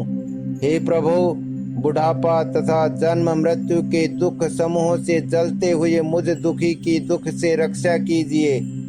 हे ईश्वर, हे शंभो, मैं आपको नमस्कार करता हूँ। भगवान रुद्र की स्तुति का यह अष्टक उन शंकर जी की तुष्टि प्रसन्नता के लिए ब्राह्मण द्वारा कहा गया। जो मनुष्य इसे भक्ति पूर्वक पढ़ते हैं, उन पर भगवान शंभु प्रसन्न होते हैं। सर्वज्ञ शिव जी ने विनती सुनी और ब्राह्मण का प्रेम देखा। तब मंदिर में आकाशवाणी हुई कि हे द्विज श्रेष्ठ, वर मांगो। ब्राह्मण ने कहा, हे प्रभु, यदि आप मुझ पर प्रसन्न हैं और हे नाथ, यदि इस दीन पर आपका स्नेह है, तो पहले अपने चरणों की भक्ति देकर फिर दूसरा वर दीजिए। हे प्रभु, यह अज्ञानी जीव आपकी माया के वश होकर निरंतर भूला फिरता है। हे कृपा के समुद्र भगवान, उस पर क्रोध न कीजिए। हे दिनों पर दया करने वाले कल्याणकारी शंकर, अब इस पर कृपालु होइए, कृपा कीजिए, जिससे हे नाथ थोड़े ही समय में इस पर शाप के बाद अनुग्रह शाप से मुक्ति हो जाए। हे कृपा निधान, अब वही कीजिए जिससे इसका परम कल्याण हो। दूसरे के हित से सनी हुई ब्राह्मण की वाणी सुनकर फिर आकाशवाणी हुई, एवं अस्तु, ऐसा ही हो। यद्यपि इसने भयानक पाप किया है और मैंने भी इसे क्रोध करके शाप दिया है, तो भी तुम्हारी साधुता देखकर मैं इस पर विशेष कृपा करूंगा। हे द्विज, जो क्षमाशील एवं परोपकारी होते हैं, वे मुझे वैसे ही प्रिय हैं जैसे खरारी श्री रामचंद्र जी। हे द्विज, मेरा शाप व्यर्थ नहीं जाएगा। यह 1000 जन्म अवश्य पाएगा, परंतु जन्मने और मरने में जो दुसह दुख होता है, इसको वह दुख जरा भी न व्यापेगा और किसी भी जन्म में इसका ज्ञान नहीं मिटेगा। हे शूद्र, मेरा प्रमाणिक सत्य वचन सुन। प्रथम तो तेरा जन्म श्री रघुनाथ जी की पुरी में हुआ, फिर तूने मेरी सेवा में मन लगाया। पुरी के प्रभाव और मेरी कृपा से तेरे हृदय में राम भक्ति उत्पन्न होगी। हे भाई, अब मेरा सत्य वचन सुन। द्विजों की सेवा ही भगवान को प्रसन्न करने वाला व्रत है। अब कभी ब्राह्मण का अपमान ना करना। संतों को अनंत श्री भगवान ही के समान जानना। इंद्र के वज्र, मेरे विशाल त्रिशूल, काल के दंड और श्री हरि के विकराल चक्र के मारे भी जो नहीं मरता, वह भी विप्रद्रोह रूपी अग्नि से भस्म हो जाता है। ऐसा विवेक मन में रखना, फिर तुम्हारे लिए जगत में कुछ भी दुर्लभ ना होगा। मेरा एक और भी आशीर्वाद है कि तुम्हारी सर्वत्र अबाध गति होगी, अर्थात तुम जहाँ जाना चाहोगे वहीं बिना रोक टोक के जा सकोगे। आकाशवाणी के द्वारा शिवजी के वचन सुनकर गुरुजी हर्षित होकर ऐसा ही हो यह कहकर मुझे बहुत समझाकर और शिवजी के चरणों को हृदय में रखकर अपने घर गए। काल की प्रेरणा से मैं विंध्याचल में जाकर सर्प हुआ।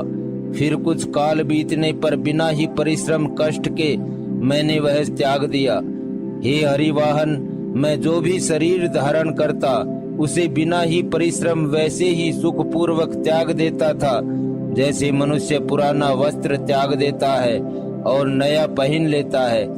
शिवजी ने वेद की मर्यादा की रक्षा की और मैंने क्लेश भी नहीं पाया। इस प्रकार हे पक्षीराज, मैंने बहुत से शरीर धारण किए पर मेरा ज्ञान नहीं गया। तिर्यक योनि, पशु पक्षी देवता या मनुष्य का जो भी शरीर धारण करता वहाँ उस शरीर में मैं श्री राम जी का भजन जारी रखता। इस प्रकार मैं सुखी हो गया, परंतु एक सूल मुझे बना रहा। गुरु जी का कोमल सुशील स्वभाव मुझे कभी नहीं भूलता। अर्थात मैंने ऐसे कोमल स्वभाव दयालु गुरु का अपमान किया, यह दुख मुझे सदा बना रहा। मैंने अंतिम शरीर ब्राह्मण का पाया, जिसे पुराण और वेद देवताओं को भी दुर्लभ बताते हैं। मैं वहाँ ब्राह्मण शरीर में भी बालकों में मिलकर खेलता तो श्री रघुनाथ जी की ही सब लीलाएं किया करता। सयाना होने पर पिताजी मुझे पढ़ाने लगे। मैं समझता, सुनता और विचारता, पर मुझे पढ़ना अच्छा नहीं लगता था। मेरे मन से सारी वासनाएं भाग गई, केवल श्री राम जी के चरणों में लव लग गई। हे गरुड़ जी, कहिए ऐसा कौन अभागा होगा जो कामधेनु को छोड़कर गधी की सेवा करेगा। प्रेम में मग्न रहने के कारण मुझे कुछ भी नहीं सुहाता। पिताजी पढ़ा कर हार गए।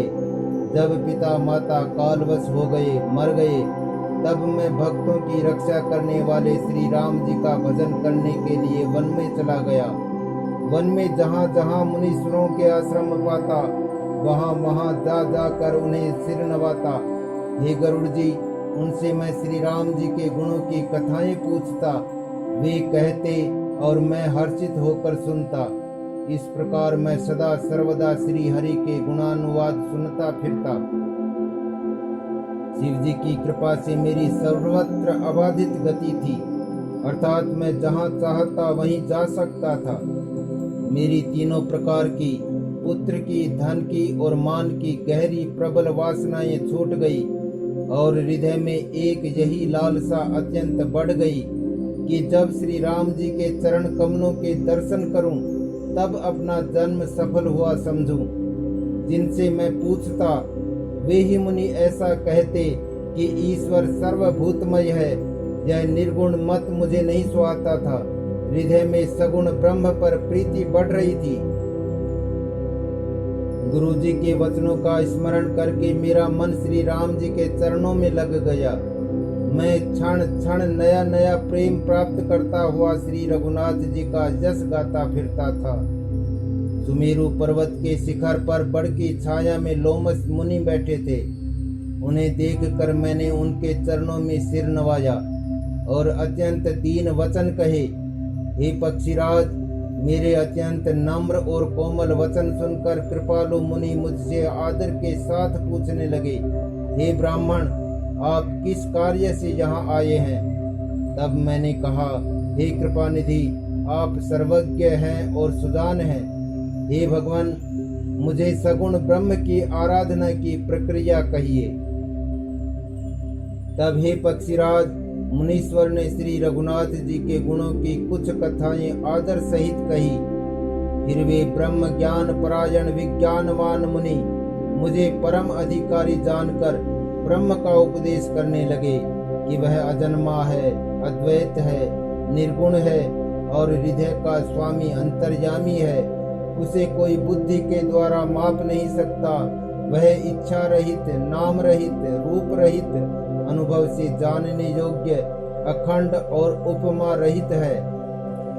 वह मन और इंद्रियों से परे, निर्मल, विनाश रहित, निर्विकार, सीमा रहित और सुख की राशि है। वेद ऐसा गाते हैं कि वही तू है, तत्वमसि। जल और जल की लहर की भांति उसमें और तुझ में कोई भेद नहीं। मुनि ने मुझे अनेकों प्रकार से समझाया, पर निर्गुण मत मेरे हृदय में नहीं बैठा। मैंने फिर मुनि के चरणों में सिर नवाकर कहा, हे मुनीश्वर, मुझे सगुण ब्रह्म की उपासना कहिए। मेरा मन राम भक्ति रूपी जल में मछली हो रहा है, उसी में रम रहा है। हे चतुर मुनीश्वर, ऐसी दशा में वह उससे अलग कैसे हो सकता है? आप दया करके मुझे वही उपदेश उपाय कहिए जिससे मैं श्री रघुनाथ जी को अपनी आंखों से देख सकूं। पहले नेत्र भरकर श्री अयोध्यानाथ को देखकर तब निर्गुण का उपदेश सुनूंगा। मुनि ने फिर अनुपम हरि कथा कहकर सगुण मत का खंडन करके निर्गुण का निरूपण किया। तब मैं निर्गुण मत को हटाकर काटकर बहुत हट करके सगुण का निरूपण करने लगा। मैंने उत्तर प्रत्युत्तर किया। इससे मुनि के शरीर में क्रोध के चिन्ह उत्पन्न हो गए। हे प्रभु सुनिए, बहुत अपमान करने पर ज्ञानी के भी हृदय में क्रोध उत्पन्न हो जाता है। यदि कोई चंदन की लकड़ी को बहुत अधिक रगड़े तो उससे भी अग्नि प्रकट हो जाएगी। मुनि बार बार क्रोध सहित ज्ञान का निरूपण करने लगे। तब मैं बैठा बैठा अपने मन में अनेकों प्रकार के अनुमान करने लगा। बिना द्वैत बुद्धि के क्रोध कैसा, और बिना अज्ञान के क्या द्वैत बुद्धि हो सकती है? माया के वश रहने वाला परिच्छिन्न जड़ जीव क्या ईश्वर के समान हो सकता है? सबका हित चाहने से क्या कभी दुख हो सकता है? जिसके पास पारसमणि है उसके पास क्या दरिद्रता रह सकती है? दूसरे से द्रोह करने वाला क्या निर्भय हो सकता है? और कामी क्या कलंक रहित बेदाग रह सकते हैं? ब्राह्मण का बुरा करने से क्या वंश रह सकता है? स्वरूप की पहचान आत्मज्ञान होने पर क्या आसक्ति पूर्वक कर्म हो सकते हैं? दुष्टों के संग से क्या किसी की सुबुद्धि उत्पन्न हुई है? पर स्त्री गामी क्या उत्तम गति पा सकता है? परमात्मा को जानने वाले कहीं जन्म मरण के चक्कर में पड़ सकते हैं। भगवान की निंदा करने वाले कभी सुखी हो सकते हैं। नीति बिना जाने क्या राज्य रह सकता है? श्री हरि के चरित्र वर्णन करने पर क्या पाप रह सकते हैं? बिना पुण्य के क्या पवित्र यश प्राप्त हो सकता है? बिना पाप के भी क्या कोई अपयश पा सकता है? जिसकी महिमा वेद संत और पुराण गाते हैं, और उस हरि भक्ति के समान क्या कोई दूसरा लाभ भी है? हे भाई, जगत में क्या इसके समान दूसरी भी कोई हानि है कि मनुष्य का शरीर पाकर भी श्री राम जी का भजन ना किया जाए? चुगलखोरी के समान क्या कोई दूसरा पाप है? और हे गरुड़ जी, दया के समान क्या कोई दूसरा धर्म है? इस प्रकार मैं अनगिनत युक्तियां मन में विचारता था और आदर के साथ मुनि का उपदेश नहीं सुनता था। जब मैंने बार बार सगुण का पक्ष स्थापित किया, तब मुनि क्रोध युक्त वचन बोले, अरे मूढ़, मैं तुझे सर्वोत्तम शिक्षा देता हूँ, तो भी तू उसे नहीं मानता और बहुत से उत्तर प्रत्युत्तर दलीलें लाकर रखता है। मेरे सत्य वचन पर विश्वास नहीं करता, कोये की भांति सभी से डरता है। अरे मूर्ख, तेरे हृदय में अपने पक्ष का बड़ा भारी हट है, अतः तू शीघ्र चांडाल पक्षी कौवा हो जा। मैंने आनंद के साथ मुनि के साप को सिर पर चढ़ा लिया। उससे मुझे न कुछ भय हुआ न दीनता ही आई। तब मैं तुरंत ही कौवा हो गया। फिर मुनि के चरणों में सिर नवाकर और रघुकुल शिरोमणि श्री राम जी का स्मरण करके मैं हर्षित होकर उड़ चला। शिव जी कहते हैं, हे उमा, जो श्री राम जी के चरणों के प्रेमी हैं और काम अभिमान तथा क्रोध से रहित हैं, वे जगत को अपने प्रभु से भरा हुआ देखते हैं, फिर वे किससे वैर करें? काकभुचुंडी जी ने कहा, हे पक्षीराज गरुड़ जी, सुनिए, इसमें ऋषि का कुछ भी दोष नहीं था। रघुवंश के विभूषण श्री राम जी ही सबके हृदय में प्रेरणा करने वाले हैं। कृपा सागर प्रभु ने मुनि की बुद्धि को भोली करके भुलावा देकर मेरे प्रेम की परीक्षा ली। मन, वचन और कर्म से जब प्रभु ने मुझे अपना दास जान लिया, तब भगवान ने मुनि की बुद्धि फिर पलट दी। ऋषि ने मेरा महान पुरुषों का सा स्वभाव, धैर्य, अक्रोध, विनय आदि और श्री राम जी के चरणों में विशेष विश्वास देखा। तब मुनि ने बहुत दुख के साथ बार बार पछताकर मुझे आदर पूर्वक बुला लिया। उन्होंने अनेकों प्रकार से मेरा संतोष किया और तब हर्षित होकर मुझे राम मंत्र दिया। कृपा निधान मुनि ने मुझे बालक रूप श्री राम जी का ध्यान की विधि बतलाई। सुंदर और सुख देने वाला यह ध्यान मुझे बहुत ही अच्छा लगा। वह ध्यान मैं आपको पहले ही सुना चुका हूँ। मुनि ने कुछ समय तक मुझको वहां अपने पास रखा। तब उन्होंने रामचरितमानस वर्णन किया। आदर पूर्वक मुझे यह कथा सुनाकर फिर मुनि मुझसे सुंदर वाणी बोले। हे तात, यह सुंदर और गुप्त रामचरितमानस मैंने शिव जी की कृपा से पाया था। तुम्हें श्री राम जी का निज भक्त जाना, इसी से मैंने तुमसे सब चरित्र विस्तार के साथ कहा। हे तात, जिनके हृदय में श्री राम जी की भक्ति नहीं है, उनके सामने इसे कभी भी नहीं कहना चाहिए। मुनि ने मुझे बहुत प्रकार से समझाया। तब मैंने प्रेम के साथ मुनि के चरणों में सिर नवाया। मुनीश्वर ने अपने कर कमलों से मेरा सिर स्पर्श करके हर्षित होकर आशीर्वाद दिया कि अब मेरी कृपा से तेरे हृदय में सदा प्रगाढ़ राम भक्ति बसेगी। तुम सदा श्री राम जी को प्रिय होवो और कल्याण रूप गुणों के धाम, मान रहित इच्छानुसार रूप धारण करने में समर्थ, इच्छा मृत्यु, जिसकी शरीर छोड़ने की इच्छा करने पर ही मृत्यु हो, बिना इच्छा के मृत्यु न हो, एवं ज्ञान और वैराग्य के भंडार हो। इतना ही नहीं, श्री भगवान को स्मरण करते हुए तुम जिस आश्रम में निवास करोगे, वहाँ 1 योजन 4 कोस तक अविद्या, माया, मोह नहीं व्यापेगी। काल, कर्म, गुण, दोष और स्वभाव से उत्पन्न कुछ भी दुख तुमको कभी नहीं व्यापेगा। अनेकों प्रकार के सुंदर श्री राम जी के रहस्य, गुप्त मर्म के चरित्र और गुण जो इतिहास और पुराणों में गुप्त और प्रकट हैं, वर्णित और लक्षित हैं, तुम उन सब को भी बिना ही परिश्रम जान जाओगे। श्री राम जी के चरणों में तुम्हारा नित्य नया प्रेम हो। अपने मन में तुम जो कुछ इच्छा करोगे, श्री हरि की कृपा से उसकी पूर्ति कुछ भी दुर्लभ नहीं होगी। हे धीर बुद्धि गरुड़ जी, सुनिए। मुनि का आशीर्वाद सुनकर आकाश में गंभीर ब्रह्मवाणी हुई कि हे ज्ञानी मुनि, तुम्हारा वचन ऐसा ही सत्य हो। यह कर्म, मन और वचन से मेरा भक्त है। आकाशवाणी सुनकर मुझे बड़ा हर्ष हुआ। मैं प्रेम में मग्न हो गया और मेरा सब संदेह जाता रहा। तदनंतर मुनि की विनती करके, आज्ञा पाकर और उनके चरण कमलों में बार बार सिर नवाकर मैं हर्ष सहित इस आश्रम में आया। प्रभु श्री राम जी की कृपा से मैंने दुर्लभ वर पा लिया। हे पक्षीराज, मुझे यहाँ निवास करते 27 कल्प बीत गए। मैं यहाँ सदा श्री रघुनाथ जी के गुणों का गान किया करता हूँ और चतुर पक्षी उसे आदर पूर्वक सुनते हैं।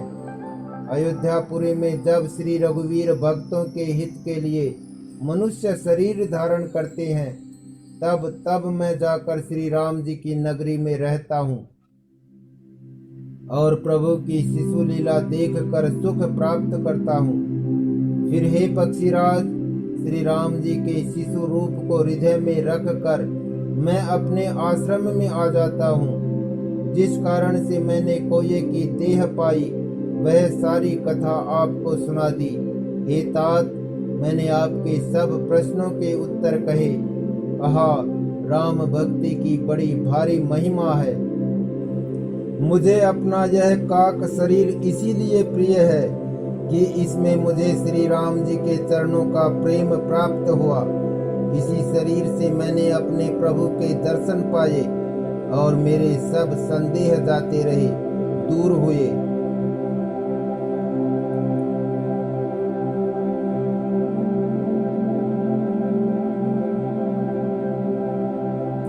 मास पारायण 29वां विश्राम।